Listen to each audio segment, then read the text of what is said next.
Hello दोस्तों, आज हम आप लोग को जो है क्लास 10th का मैथ के ऑब्जेक्टिव क्वेश्चन बताने जा रहे हैं। क्योंकि आप लोग को पता है कि आप लोग के एग्जाम में ऑब्जेक्टिव क्वेश्चन जो है 60 पूछा जाता है, इसमें से 50 जो है आप लोग को बनाना ही रहता है। तो आइए देखते हैं कि सबसे पहले आज का पहला क्वेश्चन क्या है। अगर इस तरह से चैनल पर नए हैं तो सब्सक्राइब जरूर करेंगे, लाइक और कमेंट करना तो बिल्कुल ना भूलेंगे। तो आज का पहला क्वेश्चन है, यदि ए और बी अभाज्य संख्या है तो ए और बी का लॉसव क्या होगा। ठीक है, तो आपको पता है कि अभाज्य संख्या मतलब क्या होता है। अभाज्य संख्या का मतलब होता है कि वैसी संख्या जिसमें एक और अपने आप से भाग लगे वो हमारा अभाज्य संख्या कहलाता है। तो ए और बी दोनों हमारा क्या है, अभाज्य संख्या है। तो अभाज्य संख्या हो जाएगा, इसका आंसर क्या हो जाएगा, ए होगा, बी होगा, ए बी होगा या ए बट्टा बी होगा। तो अभाज्य संख्या का लॉसव जो होगा दोनों का गुणनफल होगा, क्या होगा, ए बी होगा, यानी इसका आंसर हो जाएगा आपका सी। अब अगला क्वेश्चन कर रहा है आपका कि निम्नलिखित में से कौन अभाज्य संख्या है। ठीक है, इससे पहले भी आपको पता है कि अभाज्य संख्या का मतलब होता है जिसमें एक और अपने आप से भाग लगे वो हमारा अभाज्य संख्या कहलाता है। तो यहाँ 15 है, 15 में 3 से भी लगेगा, 5 से भी लगेगा, तो इसलिए हमारा ये अभाज्य संख्या नहीं होगा। 23, तो 23 में हमारा जो है एक और अपने आप से भाग लग रहा है, इसलिए हमारा अभाज्य संख्या हो जाएगा क्या, 23। ठीक है, अब आते हैं नेक्स्ट क्वेश्चन की ओर। कह रहा है कि निम्नलिखित में कौन परिमेय संख्या है। ठीक है, 2 माइनस √3, √5, 2√3/√3 या √6। तो हम यहाँ देख रहे हैं कि परिमेय और परिमेय का गुणनफल बट्टा अपरिमेय है और दोनों संख्या सेम है। इस तरह से √3 से √3 में कट जाएगा तो ये हमारा जो है 2 जो है हमारा परिमेय संख्या कहलाएगा। तो इसमें आंसर क्या हो जाएगा, सी। ठीक है, क्वेश्चन नंबर 3 का आंसर क्या हो जाएगा, सी। इस तरह हम नेक्स्ट क्वेश्चन की ओर आगे बढ़ते हैं।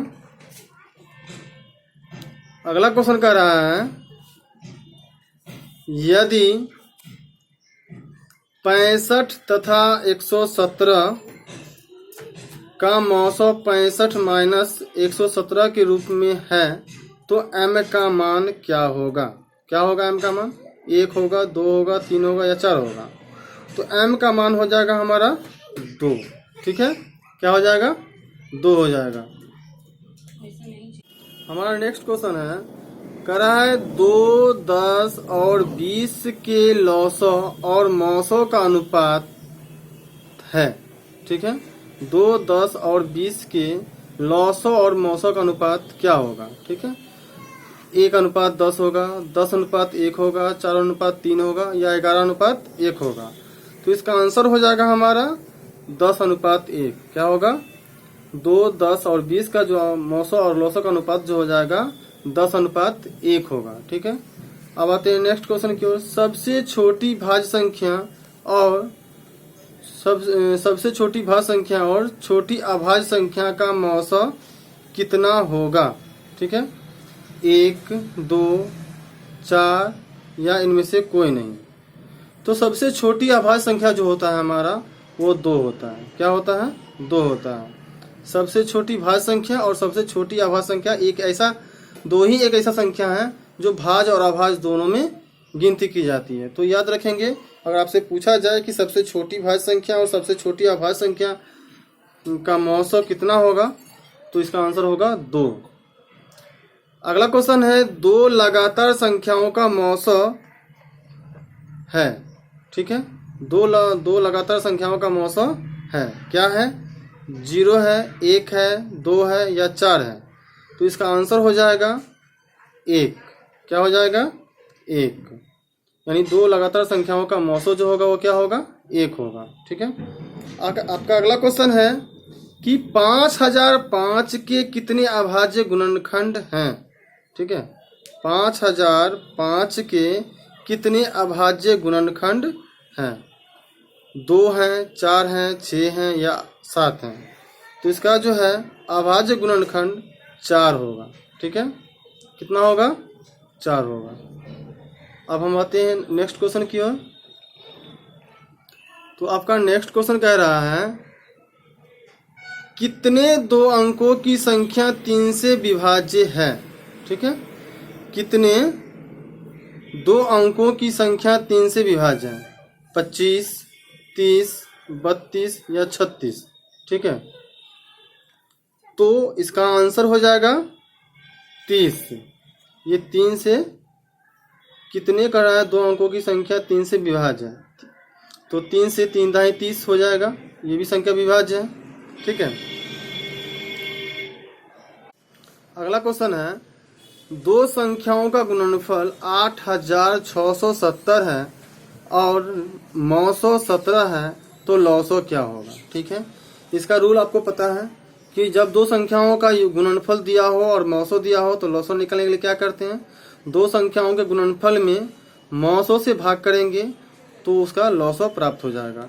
इस तरह से इस चारों ऑप्शन में कौन सा आंसर सही होगा, 102, 85, 107 या 510। इसका आंसर सही होगा 510। आप भाग दे के देख सकते हैं, 8670 में 17 से भाग देंगे तो आपका आंसर आएगा 510। अब आते हैं नेक्स्ट क्वेश्चन की ओर। हमारा नेक्स्ट क्वेश्चन है, 6, 8 और 22 का लॉसो और मौसो का अनुपात है। ठीक है, 6, 8 और 22 का लॉसो और मौसो का अनुपात क्या होगा, 132:1, 2:22, 8:6 या 12:3 होगा। तो इसका आंसर हो जाएगा 132:1, यानी कि ऑप्शन नंबर ए सही है इसका। अगला क्वेश्चन है, 96 का अभाज्य गुणनखंड क्या है। 96 का अभाज्य गुणनखंड क्या है, 2 के पावर 4 इंटू 3 के पावर 2, 2 के पावर 3 इंटू 3 के पावर 3, 2 के पावर 5 इंटू 3 या 2 इंटू 3 के पावर 5। तो आपका क्वेश्चन नंबर 12 का आंसर हो जाएगा 2 के पावर 5 इंटू 3। ठीक है, ऑप्शन नंबर सी इसका जो है राइट आंसर होगा। ठीक है, अगला क्वेश्चन है, करा है 0.3 के पावर अवर्थ है। ठीक है, क्या है, इसको जो ऊपर में डैश जो होता है उसको अवर्थ पढ़ते हैं। ठीक है, तो 0.3 के ऊपर अवर्थ का परमेय रूप में लघुत्तम रूप क्या होगा। ठीक है, क्या होगा, 3/10 होगा, 2/9 होगा, 1/3 होगा या 3/5 होगा।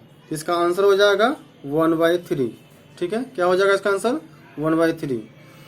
नेक्स्ट क्वेश्चन है, 7 + 3√2 है, क्या है, परमेय है, अपरमेय है, भिन्न संख्या या पूर्णांक संख्या है। तो आप याद रखिएगा कि परमेय संख्या और अपरमेय संख्या का योगफल जो होता है अपरमेय संख्या ही कहलाता है। तो इसका आंसर क्या हो जाएगा, ऑप्शन नंबर बी, यानी कि अपरमेय संख्या। नेक्स्ट क्वेश्चन है, निम्न में से कौन परमेय संख्या है। निम्न में से कौन परमेय संख्या है, √5, 2√3, 4 - √5 या √16। तो परमेय संख्या का मतलब समझते हैं, ये रूट में जो दिया गया मान है जिसका पूरा पूरा वर्ग निकल जाए वो हमारा परमेय कहलाता है। तो सब में रूट लगा हुआ है, इसका पूरा पूरा वर्ग नहीं निकलेगा।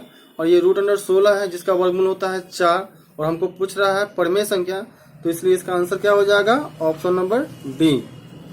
ठीक है, अब हम आते हैं नेक्स्ट क्वेश्चन की ओर।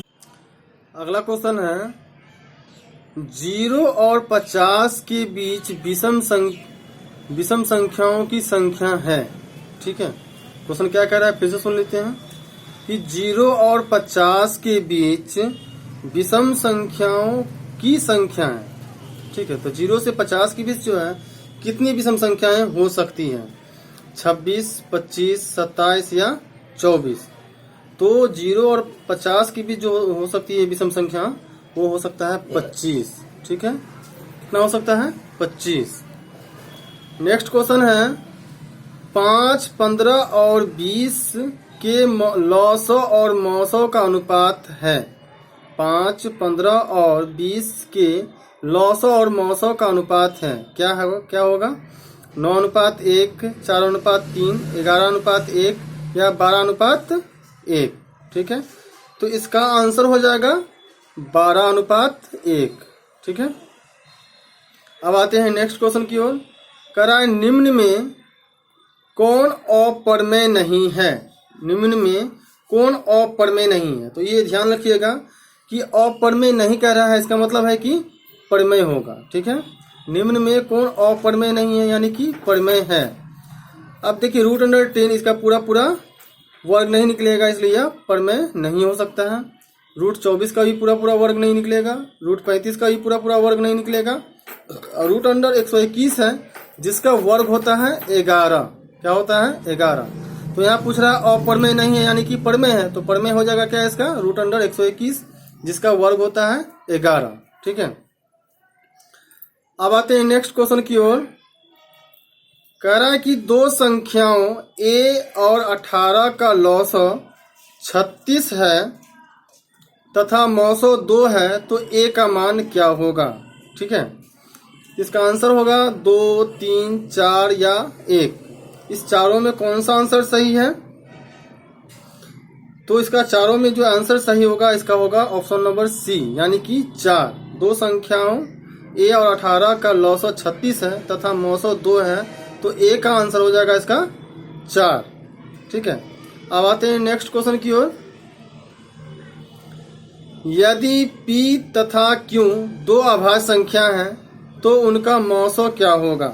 ठीक है, क्या करा क्वेश्चन कि यदि p तथा q दो अभाज्य संख्या हैं तो उनका मौसो क्या होगा? 2 होगा, 0 होगा, 1 या 2 होगा या 1 होगा। तो ये जान लीजिए कि दो अभाज्य संख्याओं का जो मौसो होता है वो 1 होता है। क्या होता है? 1। ठीक है, हमारा अगला क्वेश्चन है, करा सबसे छोटी अभाज्य और सबसे छोटी भाज्य संख्या का गुणनफल क्या होगा? ठीक है, सबसे छोटी अभाज्य संख्या और सबसे छोटी भाज्य संख्या का गुणनफल क्या होगा? 10 होगा, 6 होगा, 8 होगा या 4 होगा।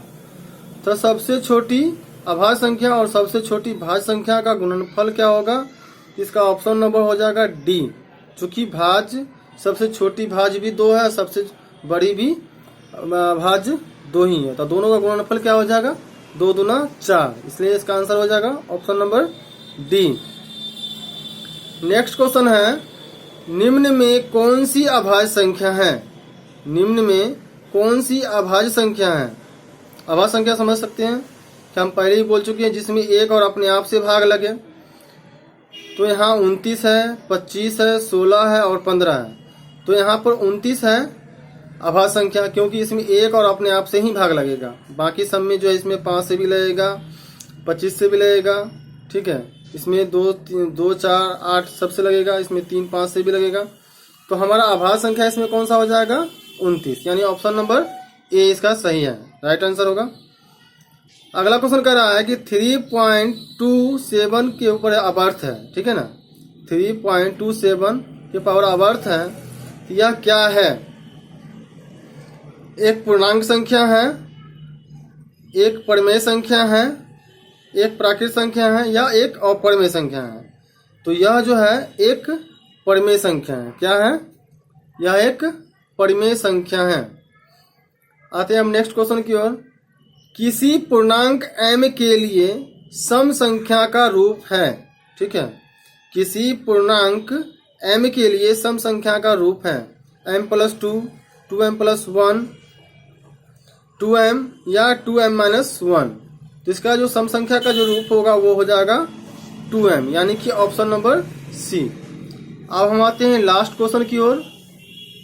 लास्ट क्वेश्चन आपका कह रहा है, निम्न में से कौन सा अपरिमेय नहीं है। ठीक है, इससे पहले भी आपको इस तरह का क्वेश्चन करा चुके हैं। इसमें ही पूछ रहा है कि निम्न में से कौन सा अपरिमेय नहीं है। तो आप समझ सकते हैं कि जो संख्या अपरिमेय नहीं कहेगा तो परिमेय में गिनती आएगा। ठीक है, तो 64/81, तो 64 का वर्गमूल कितना होता है? 8 और 81 का 9, यानी कि ये इसका पूरा पूरा वर्ग निकल रहा है। तो यही हमारा जो है अपरिमेय नहीं होगा। क्या नहीं होगा? अपरिमेय नहीं होगा। इस तरह से इस चैनल पर नए हैं तो सब्सक्राइब जरूर करेंगे, लाइक और कमेंट करना तो बिल्कुल न भूलेंगे। और इस वीडियो को बार बार देखते रहिए, चूंकि इस टाइप का ऑब्जेक्टिव आपके एग्जाम में अक्सर पूछे जाते हैं। आप भी देखिए, अपने दोस्तों को भी शेयर कीजिए। इस तरह से इस वीडियो को देखते रहिए। हम फिर मिलते हैं आपसे नेक्स्ट वीडियो में, तब तक के लिए थैंक यू।